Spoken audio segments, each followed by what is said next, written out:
প্রত্যেক ক্রন্দনকারীর জন্য ক্রন্দন করা হবে।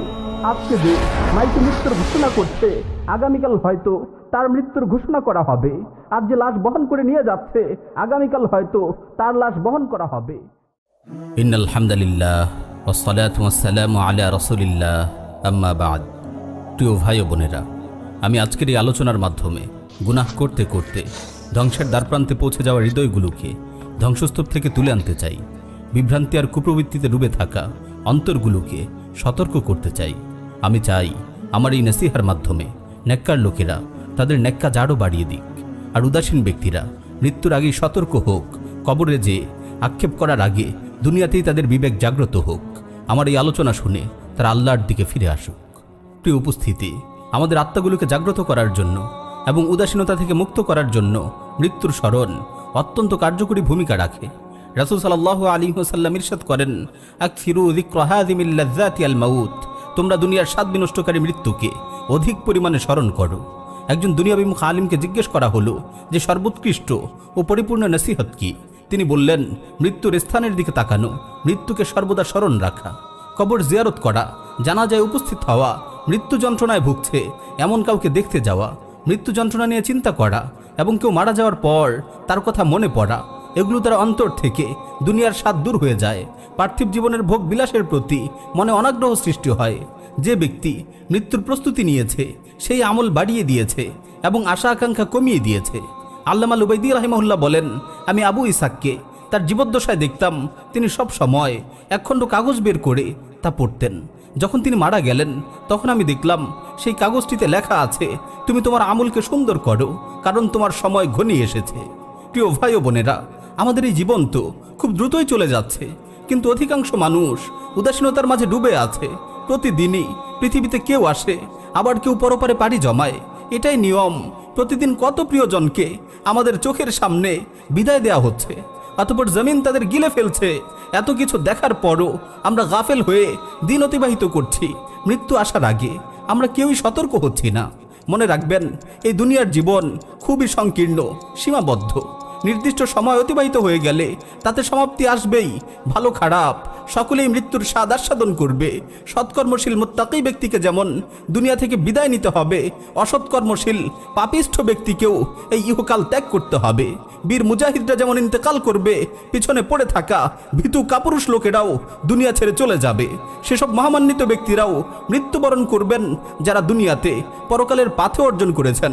সেসব লুভিরাও মারা যাবে যারা দুনিয়ার জীবনকে কেবল উপভোগই করেছে। আল্লাহ তাআলা ইরশাদ করেন, কুল্লু মান আলাইহা ফান। দুনিয়াতে যারা আছে সকলেই ধ্বংসশীল। তিনি আরো বলেন, কুল্লু নাফসিন যায়িকাতুল মাউত। প্রত্যেক প্রাণীকেই মৃত্যুর স্বাদ আস্বাদন করতে হবে। সুতরাং অবশ্যই আপনাকে মৃত্যুবরণ করতে হবে। হ্যাঁ, অবশ্যই মৃত্যুবরণ করতে হবে। এটা এমন এক বাস্তবতা যা থেকে আমরা প্রতিনিয়ত পালিয়ে বেড়াই, অথচ এর থেকে পালায়ন করে আজ পর্যন্ত কেউ বাঁচতে পারেনি। আল্লাহ তাআলা বলেন, ওয়াজাআত সাকরাতুল মাউতি বিল হক যালিকা মা কুনতা মিনহু তাহিদ। আর সত্যিকার অর্থেই মৃত্যু যন্ত্রণা উপস্থিত হবে, আর এর থেকেই তোমরা অব্যাহতি চাইতে। মৃত্যু এমন এক কঠিন বাস্তবতা যার কাছে কোনো প্রতাপশালীর দাপট চলে না।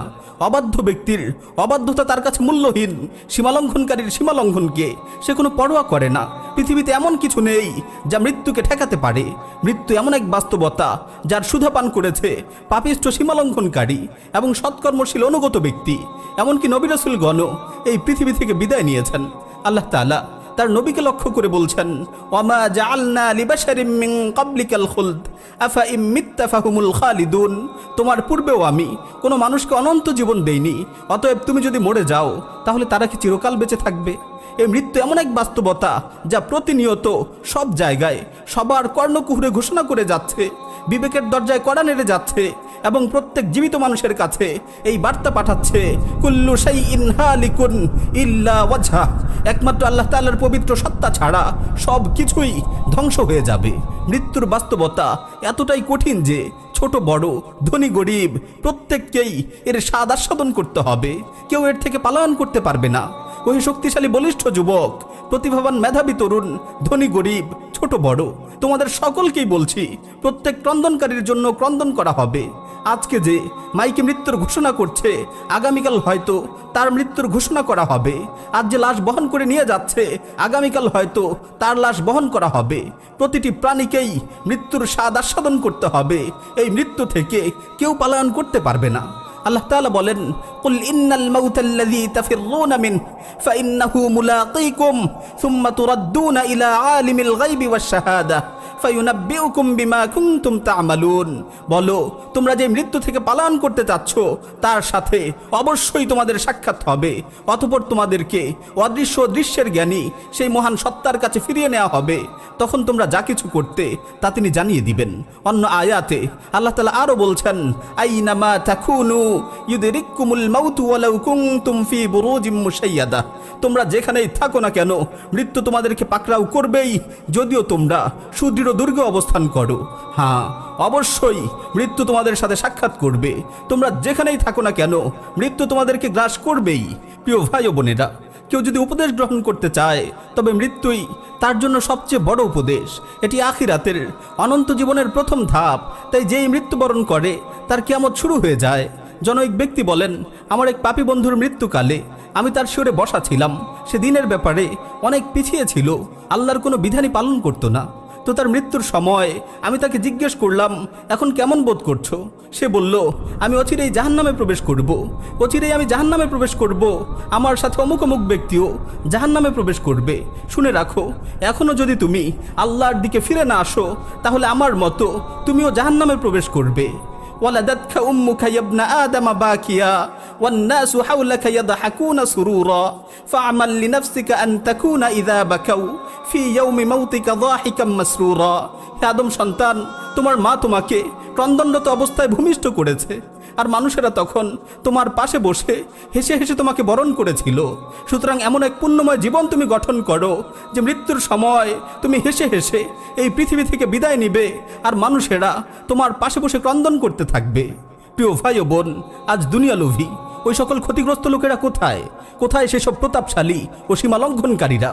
তারা চলে গেছে, কিন্তু তাদের সম্পদ নিয়ে যেতে পারেনি। অন্যরা সেগুলো ভাগ করে নিয়েছে। তারা ওই নিকৃষ্ট দুনিয়ার প্রতি ঝুঁকে পড়েছিল। উঁচু উঁচু দালান কোঠা আর সম্মানের আসন পেয়ে সেগুলোকে তারা চিরস্থায়ী ভেবেছিল।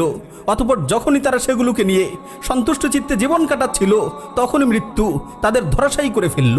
কত জালিম বহুকাল ধরে জুলুম করেছে, সীমা লঙ্ঘন করেছে, নিজ পরিবার পাড়া প্রতিবেশীর কোনো খোঁজ খবর নেয়নি।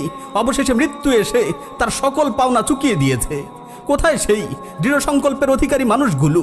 মৃত্যু তার আশা আকাঙ্ক্ষা ও সকল দৃঢ় সংকল্পকে ছিন্ন ভিন্ন করে দিয়েছে। এমনকি তার দেহ থেকে সামান্য কাপড়ের টুকরো খুলে নিয়েছে। সুতরাং হে বিচক্ষণ লোকেরা, তোমরা শিক্ষা গ্রহণ করো। যেই লোকটি দুনিয়ার মোহে ধোঁকাগ্রস্ত ছিল, সেও দুনিয়া থেকে বিদায় নিয়েছে। শুধুমাত্র সামান্য এক খণ্ড কাফন নিয়ে সে কবরে গিয়েছে। তার যন্ত্রণা শুরু হয়ে গেছে, সুন্দর মুখাবয়ব বিকৃত হয়ে গেছে। হে গাফেল, তোমার মৃত্যু যন্ত্রণার কথা একটু ভাবো। মনে রেখো, অতি শীঘ্রই তোমাকেও পাকড়াও করা হবে।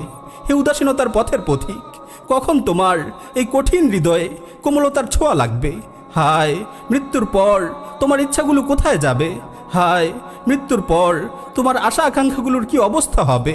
হে অজ্ঞতায় সন্তুষ্ট হয়ে থাকা নির্বোধ, কখন তুমি দুনিয়াকে আখিরাতের বিনিময়ে বিক্রি করে দেবে? আল্লাহ তার প্রতি রহম করুন যে সতর্ক হয়েছে এবং প্রস্তুতি নিয়েছে। আল্লাহ তার প্রতি রহম করুন যে সতর্ক হয়েছে এবং প্রস্তুতি নিয়েছে। প্রিয় ভাই ও বোন, আজ কোথায় হারিয়ে গেল সেই সব বন্ধু বান্ধবেরা? কোথায় অবস্থান করছে সেই অঢেল সম্পদের অধিকারীরা? কোথায় জীবন নিয়ে সেই দীর্ঘ আশা পোষণকারীরা? তাদের সকলকে কি কবরে রেখে আসা হয়নি? আজ কোথায় সেই রাজপ্রাসাদের আয়েশে জীবনযাপনকারীরা? তাদের সবাইকে কি কবরে দাফন করা হয়নি? হায় আফসোস, যদি তুমি জানতে, যদি তুমি বুঝতে যে কবরে তাদের দিনগুলো কেমন অতিবাহিত হচ্ছে। কবরে পচে গলে তাদের শরীর থেকে পুজ প্রবাহিত হচ্ছে। তারা প্রতিনিয়ত নিত্য নতুন শাস্তির শিকার হচ্ছে। তাদের প্রিয় মানুষগুলো তাদের ছেড়ে চলে গেছে। তাদের দাস দাসী ও অনুচররা তাদের থেকে বিচ্ছিন্ন হয়ে গেছে। কোথায় সেই বড় বড় মজলিসগুলো? কোথায় সেই নিষ্কুলুষ আরামায়েশী জীবনগুলো? হ্যাঁ, আল্লাহর কসম, তারা তাদের কৃতকর্ম সহকারে আজ ইহকাল ত্যাগ করে পরপারের পথিক হয়ে গেছে। কারো অনুশোচনা তাদেরকে বাঁচাতে পারেনি, কেউ কোনো উপকারও করতে পারেনি। কোথায় সেই মহামান্বিত উচ্চ মনোবলের অধিকারী মহাপুরুষরা? কোথায় মৃত্যুর জন্য সার্বক্ষণিক প্রস্তুতি নিয়ে রাখা পবিত্র আত্মাগুলো? কোথায় মৃত্যুর ভয়ে প্রকম্পিত সেই মানুষগুলো? নেই, কেউ নেই, সকলেই চলে গেছে। কেউ আর বেঁচে নেই। যারা প্রস্তুতি নিয়েছে তারা যেমন চলে গেছে, যারা প্রস্তুতি নেয়নি তারাও চলে গেছে। বুদ্ধিমান তো সেই যে তার পরিণতি নিয়ে ভাবে এবং আল্লাহকে ভয় করে, আর মূর্খ তো সে যে দিন দিন মৃত্যুর দিকে এগিয়ে যাচ্ছে কিন্তু সে তার পরিণতি নিয়ে ভাবে না। হায়, কতটা বছর ধরে তোমার আকাশে সূর্য উদিত হচ্ছে আর অস্ত যাচ্ছে, কতটা সময় ধরে তোমার উপর রাতের পর্দা টেনে দেওয়া হচ্ছে। হায়, তোমার জীবনের কতগুলো দিন চলে গেল, অথচ তুমি তোমার আপন জায়গায় অটল রয়ে গেলে। তোমার দিনরাত অতিবাহিত হচ্ছে কিন্তু এখনও তুমি তোমার সেই অন্যায় অপরাধে লিপ্ত রয়েছ। দয়াময় প্রতিপালক তোমাকে কত নিয়ামত রাজি তারা ঢেকে রেখেছেন, অথচ তুমি তারই অবাধ্যতায় জীবন কাটাচ্ছ। ফেরেশতারা তোমার আমল নামায় পাপ লিখতে লিখতে কতগুলো পৃষ্ঠা যে শেষ করেছে তার কোনো হিসেব কি তোমার আছে? হে উদাসীনতার মাঝে ডুবে থাকা মানুষ, তোমার রব তোমাকে সম্বোধন করে বলছেন, ইয়া আইয়ুহাল ইনসান মা গাররাকা বিরাব্বিকাল কারীম। হে মানুষ, কিসে তোমাকে তোমার মহামহিম পালনকর্তা সম্পর্কে বিভ্রান্ত করলো? হে মানুষ, কিসে তোমাকে তোমার মহামহিম পালনকর্তা সম্পর্কে বিভ্রান্ত করলো? হে গাফিল, মৃত্যু তোমাকে বহুবার সতর্ক করেছে, কখনো তোমার আত্মীয় স্বজনের মৃত্যুর মাধ্যমে, কখনো তোমার বন্ধু বান্ধব পাড়া প্রতিবেশীর মৃত্যুর মাধ্যমে, অথচ তুমি তা দেখেও সতর্ক হওনি। তুমি সব সময়ের মতো হেলায় খেলায় মেতে রইলে। হে গাফিল, তুমি মৃত্যু যন্ত্রণার কথা ভাবো, তোমাকে যখন কবরে নামানো হবে সেই দৃশ্যটি চিন্তা করো, প্রিয়জনদের থেকে চির বিদায় নেওয়ার বিষয়টি ভাবো। আমার দুঃখ হয় সেসব জবানের জন্য যে জবানগুলো খারাপ কথা বলে, এমন বাক্য উচ্চারণ করে যেগুলো দ্বারা গুনাহ ছাড়া তার আমলনামায় আর কিছুই লেখা হয় না। হে আল্লাহর বান্দা, কিভাবে তুমি আল্লাহ রাব্বুল আলামিনের সেই কথাটিকে ভুলে গেলে? তিনিই তো বলেছেন, আল ইয়াউমা নাখতিমু আলা আফওয়াহিহিম, আজ আমি তাদের মুখে মোহর এঁটে দেব। আফসোস সেসব হস্তগুলোর জন্য যেগুলো হারামের দিকেই প্রসারিত হয়। হে আল্লাহর বান্দা, কিভাবে তুমি আল্লাহ তাআলার সেই কথাটি থেকে গাফেল হয়ে রইলে? আল্লাহ তাআলা কি বলেননি, ওয়া তুকাল্লিমুনা আইদিহিম, আজ তাদের হাত আমার সাথে কথা বলবে। আফসোস সেসব পাগুলোর জন্য যেগুলো অন্যায়ের দিকে ধাবিত হয়। হে আল্লাহর বান্দা, কিভাবে তুমি আল্লাহর সেই বাণীটিকে ভুলে রইলে? তিনিই তো বলেছেন, ওয়া তাশহাদু আরজুলুহুম, আর তাদের পাগুলো আজ সাক্ষ্য দেবে। আমার দুঃখ হয় সেই সব দেহগুলোর জন্য যেগুলো হারাম ভক্ষণ করে বেড়ে উঠেছে। হে আল্লাহর বান্দা, কেন তুমি এই হাদিসটির কথা ভাবলে না যে অবৈধ সম্পদে যেই দেহ বেড়ে উঠে তার জন্য জাহান্নামী অধিকতর উপযোগী? হে 20 বছরের নওজোয়ান, তোমার আশপাশে চেয়ে দেখো, তোমার কত পাড়া প্রতিবেশী দুনিয়া থেকে বিদায় নিয়েছে। হে 30 বছরের যুবক, তুমি যৌবনকাল পূর্ণরূপে পেয়েছ, কিন্তু মৃত্যুর জন্য কি প্রস্তুত করেছ? হে 40-এর কোঠায় উপনীত হওয়া ব্যক্তি, তোমার যৌবনে ভাটা পড়েছে, অথচ এখনো তুমি অবহেলায় ডুবে আছো। হে 50-এর কোঠায় উপনীত হওয়া লোক, তুমি ফসল বুনেছ, আজ তা পেকে গেছে। তুমি অর্ধশত বছর অতিক্রম করে ফেলেছ, অথচ তুমি তোমার নিজের সাথেই ইনসাফ করনি। হে 60-এর কোঠায় উপনীত হওয়া বৃদ্ধ, তোমাকে হিসাবের দিকে আহ্বান করা হচ্ছে, কারণ তুমি এখন মৃত্যুর সাথে লড়াই করছো। হে 70-এর কোঠায় উপনীত হওয়া বৃদ্ধ, হিসাব করো তো দেখি তুমি আখিরাতের জন্য কি পাঠিয়েছো আর দুনিয়াতে কি রেখে যাচ্ছ। আল্লাহর কসম, যে ব্যক্তি আজ কারো খাটিয়া বহন করছে, অচিরেই এমন একটি দিন আসবে যেদিন অন্যরা তার খাটিয়া বহন করবে। আজ যে ব্যক্তি কবরস্থানে যাচ্ছে জিয়ারত করার জন্য, এমন একদিন আসবে যেদিন তার কবর অন্যরা জিয়ারত করবে। আজ যে কাউকে দাফন করে কবরস্থান থেকে বাড়িতে ফিরে আসছে, অচিরেই এমন একটি দিন তার জন্য অপেক্ষা করছে যখন তাকে দাফন করে লোকেরা বাড়িতে ফিরে আসবে। ওই কবরই হবে তার শেষ ঠিকানা।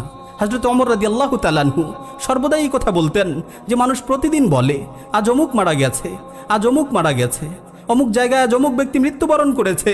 অচিরেই এমন একটি দিন আসবে যখন মানুষ বলতে থাকবে, আজ ওমর মারা গেছে। অবশেষে ঠিকই সেই দিনটি চলে এলো যেদিন ওমর রাদিয়াল্লাহু তাআলা আনহু ইন্তেকাল করেছেন। প্রিয় ভাই, একদিন মসজিদের মিনার থেকে আমাদের মৃত্যুর সংবাদও ভেসে আসবে। লোকে বলবে, আজ অমুক মৃত্যুবরণ করেছে, কিন্তু সেই মৃত্যুর জন্য আমাদের কি কোনো প্রস্তুতি রয়েছে? একদিন কাঁধে বহন করে আমাদের কবরে রেখে আসা হবে, কিন্তু সেই অন্ধকার কবরের জন্য, সেই অন্তিম সফরের জন্য আমরা কি কিছু প্রস্তুত করেছি? জনৈক লোক তার এক মৃত আত্মীয়কে স্বপ্নে দেখল। সে তাকে স্বপ্নে জিজ্ঞেস করলো যে তুমি কেমন আছো? সে উত্তরে বলল, একটি বিষয় আমি খুব অনুতপ্ত, তা হলো আমি সব কিছু জানতাম কিন্তু আমল করতাম না। তোমরাও জানো কিন্তু আমল করো না। আল্লাহর কসম, একটি বা দুটি মাত্র তাসবিহ অথবা 1 বা 2 রাকাত নামাজ আমাদের আমল নামায় দুনিয়া এবং দুনিয়াতে যা আছে সব কিছু থেকেও অনেক দামি। হে প্রিয় ভাই ও বোন, কোথায় এত সব ওয়াজ নসিহতের প্রভাব, কোথায় পবিত্র কালামুল্লার প্রভাব? আমাদের অন্তরে তো এত সব নসিহত আয়াত হাদিসের কোনো প্রভাবই পড়ে না। আমাদের জীবনে পবিত্র কোরআন কোনো প্রভাবই সৃষ্টি করে না। আসুন একটু মনোযোগ দিয়ে আল্লাহর এই আয়াতটি শুনি। আল্লাহ তাআলা বলছেন, আফারাআইতা ইন মাত্তা'নাহুম সিনিন সুম্মা জাআহুম মা কানু ইউআদুন মা আগনা আনহুম মা কানু ইউমাত্তাউন। আপনি ভেবে দেখুন তো, আমি যদি তাদেরকে বছরের পর বছর ভোগবিলাসে মত্ত থাকতে দেই, অতঃপর যে মৃত্যুর বিষয়ে তাদের ওয়াদা দেওয়া হয়েছে তা যদি তাদের কাছে চলে আসে, তখন তাদের এই ভোগবিলাস তাদের কি কোনো উপকারে আসবে? সালাফদের মধ্য থেকে অনেকেই এই আয়াতটি পড়ে কান্নায় ভেঙে পড়তেন এবং বলতেন, যখন কারো মৃত্যু চলে আসবে তখন তার দুনিয়ার এই ধন সম্পদ ও ভোগবিলাস কোনো উপকারে আসবে না। যখন কারো মৃত্যু চলে আসবে তখন তার দুনিয়ার এই ধন সম্পদ ও ভোগ বিলাস কোনো উপকারে আসবে না।